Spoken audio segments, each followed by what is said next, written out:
Take a look at the contact system here. You can see I've got some shortcuts on the screen for Jack Black and Boris Yeltsin, and as I mentioned before, you can resize the widgets at will, which is really cool. So you have all sorts of options for, whether it's going to offer two different things you can go to, just one, just clicking on the picture. You could have this one sends a text message to Jack, whereas this one calls him. It's all very easy to do, really nice.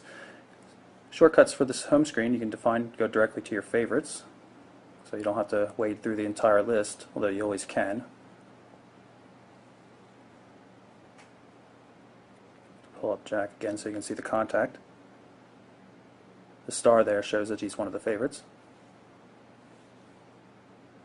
5 home screen panels to work with. No, I make that 7 home screen panels to work with. The original MotoBlur devices were 5.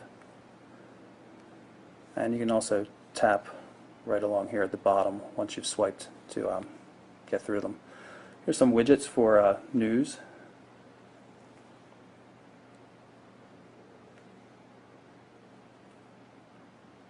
And basically it's just hooked up to RSS feeds. Take a look at the music player.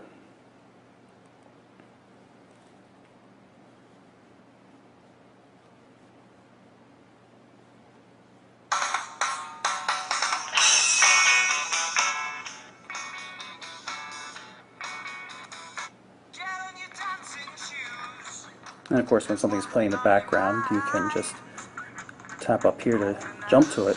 But more universally, if you long press the home key, you'll get access to most recently launched applications.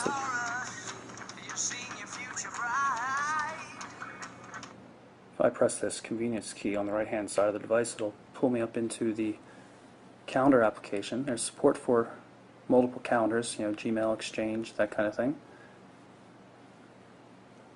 Sorted views, and you can disable calendars that you don't want to show up as well. Go back to the home screen, and I mentioned the multiple home screen panels, but there's more to it than that. The menu key right here, you'll see something called Profiles, and it allows you to define different setups with different configurations of widgets and things like applications and stuff like that, just so you can quickly sort through your life and switch between work modes and play modes.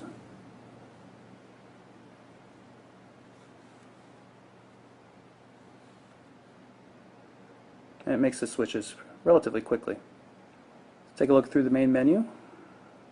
Amazon MP3 music store right there.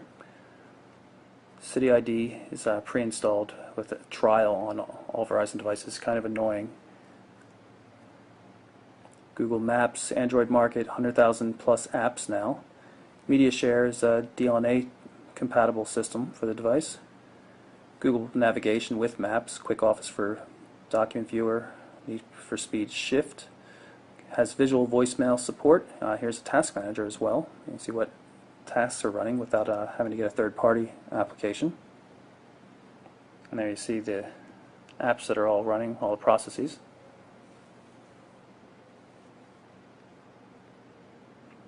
And VZ Navigator is also installed if you prefer a paid-for system for navigation. In terms of instant messaging, Google Talk and Skype Mobile. You can also place calls over Skype. And of course there's a voice command system, which is pretty powerful. Please say a command. There's also support for Google's voice search. Dairy Queen in Morrisville, Pennsylvania.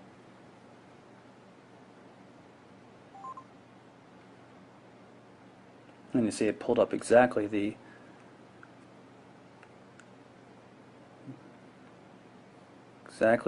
store I was looking for in Morrisville, and I just tapped through here to pull it up into Google Maps. And there's layers here, so I could turn on the satellite view if I wanted to take a look at it, and of course multi-touch zooming.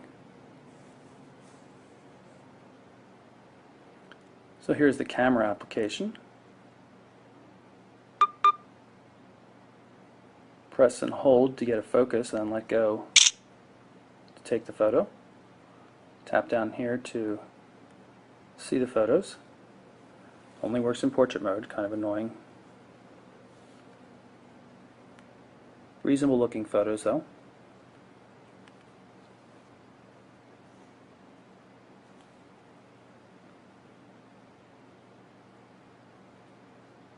Switch to video mode, records video at 720 by 480 pixels. Here's a short video we're going to record. As you note, it says DVD quality. Also got to see that the finger doesn't have to be too far over to get in the way. And we'll go back to the gallery and play that video. Oh, won't let you play in landscape mode. That's really silly. So you have to watch it in really small. Maybe it'll work better here. Nope, still nothing. That's a real disappointment. So that's my quick look at the Android 2.2 Froyo powered Motorola Droid Pro. Really nice device. I'm quite pleased with it, except for a couple of very small missteps, like in terms of materials. Powerful 1 GHz processor. The camera is adequate, although it doesn't shoot HD video. Good response. I just like the form factor. I wish some of the apps worked in landscape mode, such as the video viewing that you just saw, but overall really have very few complaints with this device. It's quite nice, and for $179.99 after a $100 mail-in rebate, it's not the most expensive phone in the Verizon portfolio either. So definitely worth checking out, especially if you're traveling a lot internationally. So again, that's the Motorola Droid Pro for Verizon Wireless. I'm Michael Orrell for MobileBurn.com.